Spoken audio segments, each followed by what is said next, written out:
When it comes to psychological thrillers, M Night Shyamalan has delivered some genuine hits, but The Happening, 2008, is often regarded as his lowest point in the genre. Sitting at a mere 5.0 on IMDb and a painfully low 17% on Rotten Tomatoes, this film has become a textbook example of how even a talented director can miss the mark.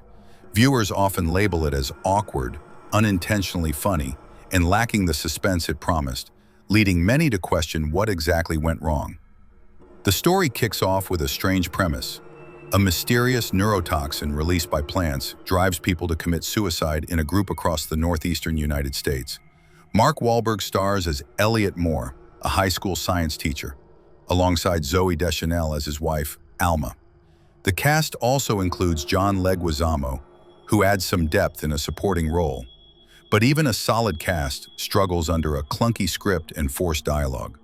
On paper, the plot sounds like a chilling commentary on environmental revenge, but the execution falls flat. Characters wander from town to town with blank expressions, whispering to houseplants and running from the wind, with scenes that come off more hilarious than terrifying. The psychological aspect turns robotic, with zero emotional connection or tension to keep viewers engaged.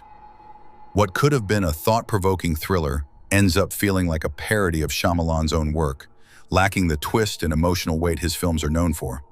The Happening serves as a reminder that even an intriguing concept can collapse if the execution lacks purpose and depth, making it one of the weakest films in Shyamalan's psychological thriller catalog. If Wide Awake, 1998, ever slides onto your watch list, grab your coffee because you'll need it to stay awake for this one. M Night Shyamalan tries to blend coming-of-age warmth with spiritual discovery, but it ends up feeling like soggy toast instead of the heartwarming brunch it wants to be. Sitting at 5.9 on IMDb and 40% on Rotten Tomatoes, this film falls flat for fans who know Shyamalan for his nerve-shattering psychological thrillers. The story follows a young boy, played by Joseph Cross, on a mission to find God after his grandfather's death, all while navigating the usual fifth-grade chaos. Rosie O'Donnell plays a baseball-loving nun, and the cast includes Dennis Leary and Dana Delaney. But even they can't save the bland pacing and overly sentimental script. The movie tries to tug at your heart, but it often feels too forced, lacking the tension and layered storytelling you'd expect from Shyamalan's films. What makes Wide Awake especially disappointing for thriller junkies is that it lacks the edge, suspense, and signature Shyamalan twist we crave. Instead, you get a predictable, Hallmark Channel-type narrative that doesn't stick with you after the credits roll.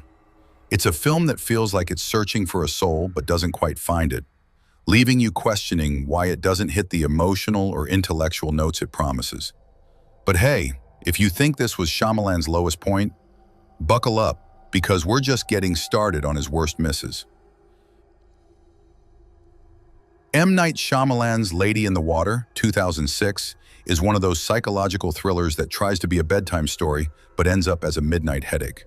With a shaky 5.5 on IMDb and a 25% on Rotten Tomatoes, the movie attempts to pull viewers into a mystical underworld but leaves them drowning in confusion. The plot follows Cleveland Heap, Paul Giamatti, an apartment superintendent who discovers a mysterious woman named Story, Bryce Dallas Howard, in the pool. She's a narf, yes really, a water nymph hunted by grass-covered wolf-like creatures called scrunts. Cleveland and the quirky tenants must decode obscure prophecies and protect Story so she can return to her world. The film teases a whimsical, eerie vibe and showcases Shyamalan's ambition to create modern mythology, but it all lands awkwardly. Instead of delivering spine-tingling tension, the movie dissolves into long-winded exposition, with characters forced to spout lore-heavy dialogue that feels out of place in a psychological thriller. Shyamalan even casts himself in a critical role, adding to the film's self-indulgent vibe, and the psychological tension is overshadowed by the bizarre fantasy setup.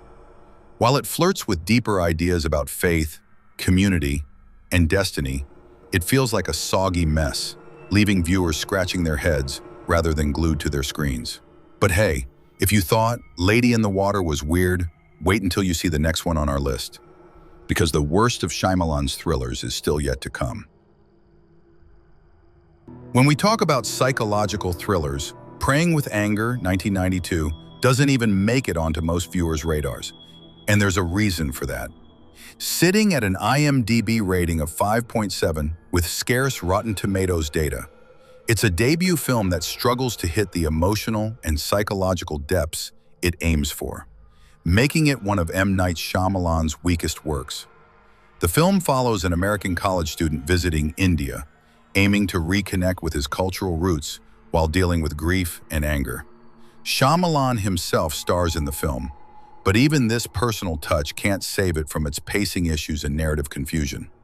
What could have been a deep exploration of identity and faith quickly turns into a slow, repetitive journey, offering forced dialogue and a meandering plot that never fully arrives at its destination. Viewers find the film lacking suspense, tension, and emotional payoffs, qualities essential in a psychological thriller. The culture clash and identity crises are interesting on paper, but are handled with a heavy hand that makes the viewing experience feel more like a lecture than an engaging story. Ultimately, Praying with Anger ends up feeling like a student film testing big ideas without the skill to execute them. It's a quiet misfire that leaves viewers unengaged and unfulfilled, showing that even a director known for mind-bending thrillers can stumble hard in his earliest attempts.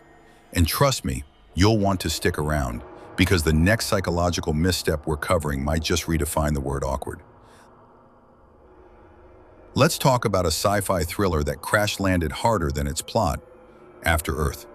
Sitting at a rough 4.8 on IMDb and 12% on Rotten Tomatoes, this 2013 film is often seen as one of Shyamalan's biggest misfires. Despite having a hefty budget and the star power of Will and Jaden Smith, the plot? Earth has become uninhabitable, forcing humanity to live on Nova Prime. A father and son crash on a post-apocalyptic Earth, and the son must journey alone to retrieve a rescue beacon while facing evolved alien predators and his own fears. It sounds like a recipe for a gripping psychological thriller about survival and fear, but it feels as lifeless as the Earth it shows. What makes it sink? The pacing feels painfully slow, the dialogue is robotic, and the emotional connection between characters feels forced. Jaden's performance lacks the depth needed to carry the weight of fear and growth, while Will Smith's stoic role comes off more cold than compelling. The CGI-heavy environment feels hollow, and the psychological elements of fear and overcoming it are spoon-fed rather than shown through meaningful tension. While there are moments that hint at a coming-of-age thriller, the execution feels flat, and the stakes never feel real. It's a movie that wanted to be profound, but ended up being a lifeless, motivational poster wrapped in sci-fi aesthetics.